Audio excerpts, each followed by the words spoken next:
नमस्कार दोस्तों, आप सभी का स्वागत है नेक्स्ट टॉप लर्नर में।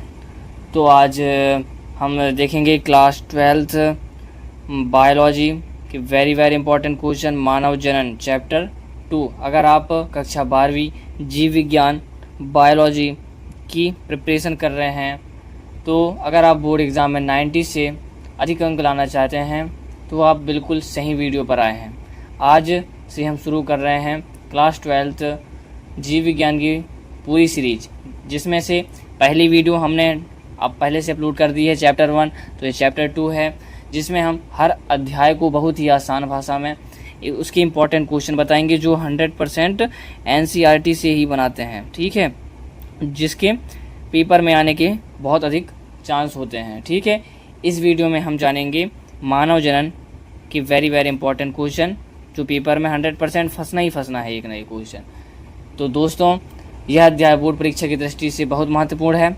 लगभग हर साल इस अध्याय से 1, 2, 3 या 5 अंक के प्रश्न पूछे जाते हैं। यदि आप इस अध्याय की महत्वपूर्ण टॉपिक अच्छी तरह से तैयार कर लेते हैं तो परीक्षा में अच्छे अंक प्राप्त करना काफ़ी आसान हो जाएगा, ठीक है।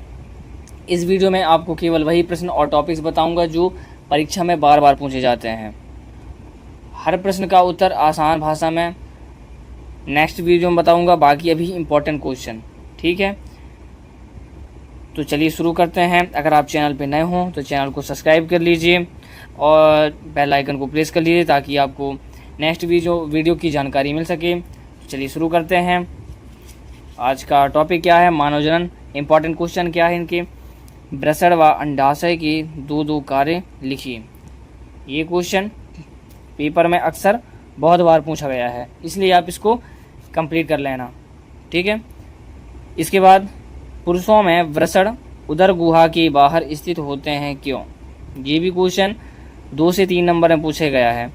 इसमें से वृषण, अंडाशय, कभी कभार वृषण का पूछ देता है कार्य, कई बार अंडाशय का कार्य पूछ देता है, इसलिए आप इसको कंप्लीट कर लेना, ठीक है। पुरुषों में उदर गुहा के बाहर स्थित होते हैं, ठीक है, ये वाला भी क्वेश्चन कर लेना। इसके बाद देखें, अंडाणु का नामांकित चित्र बनाइए।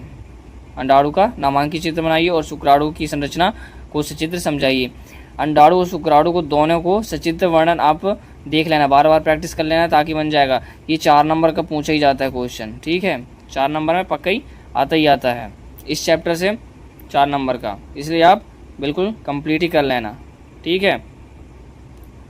इसके बाद देखें, शुक्राणु जनन तथा अंडाणु जनन को समझाइए व इनके क्या लिखना है? अंतर लिखना है। शुक्राणु जनन या अंडाणु जनन, इनके बारे में तो देखना ही है। ये सबसे अच्छा, आप इनमें से 5 अंतर याद कर लेना, 5 अंतर इनके याद कर लेना, ठीक है, ताकि ये सब कवर अप हो जाए। बहुत इंपॉर्टेंट क्वेश्चन है ये, कई बार पेपर में पूछा गया है, इसलिए आप इसको कंप्लीट कर ही लेना, ठीक है। इसके बाद 6वां क्वेश्चन क्या है? नर जनन तंत्र व मादा जनन तंत्र का नामांकित चित्र बनाइए। नर जनन तंत्र व मादा जनन तंत्र का नामांकित चित्र बनाइए, यानी कितने चित्र हो जाएंगे इससे, इस चैप्टर से डायग्राम? 1, 2, इसके बाद शुक्राणु, अंडाणु, ये हो गए 4, इसके बाद 4 है, ठीक है, 4 डायग्राम देख लिए। इसके बाद देखें, अपरा व प्लेसेंटा क्या है और इनके कार्य को लिखिए। बहुत बार रिपीट हुआ है क्वेश्चन, यानी मैं इसमें से बताऊँ ना कि कौन कौन से रिपीट हुए हैं। पहला क्वेश्चन रिपीट हुआ है, दूसरा क्वेश्चन रिपीट हुआ है, तीसरा कभी कभार रिपीट हुआ है, बाकी चौथा तो कई बार रिपीट होता है, और ये 5वां तो लगभग बता रहा हूँ कि 70 से 75% रिपीट होता है हर बार।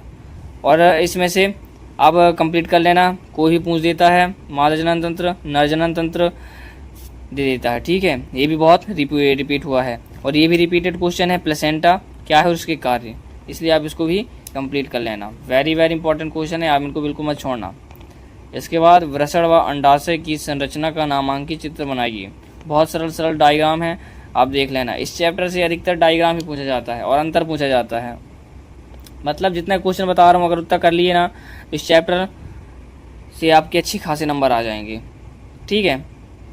इसके बाद क्या है? मासिक चक्र क्या है? मासिक चक्र क्या है? मासिक धर्म, यानी कई शब्द होते हैं जो मतलब चक्र शब्द आए जहाँ मासिक चक्र क्या है इस क्रिया में शामिल हार्मोन्स के नाम लिखिए।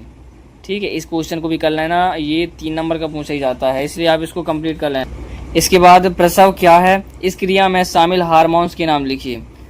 अधिकतर मतलब ये मासिक चक्र और ये प्रसव वाला क्वेश्चन भी बहुत बार रिपीट हुआ है, इसलिए आप इसको 3 नंबर में अगर पूछा गया तो ये क्वेश्चन अधिकतर रिपीट हुआ है, इसलिए आप इसको कंप्लीट कर लेना।